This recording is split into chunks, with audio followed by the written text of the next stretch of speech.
This is the Brunswick Centre.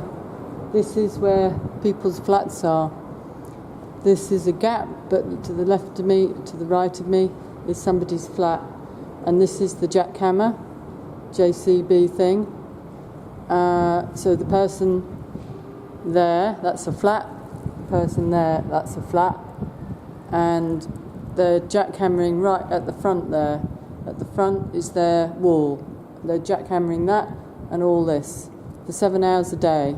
And they're saying it's not making any disturbing noise. These things make 105 to 110 decibels. That is unbelievably, dangerously loud. And that is happening on that person's front wall and that person's front wall where they live, and these flats are small. Council say there's no noise being made that's above 85 decibels. It's rubbish. It's rubbish. It's just not true.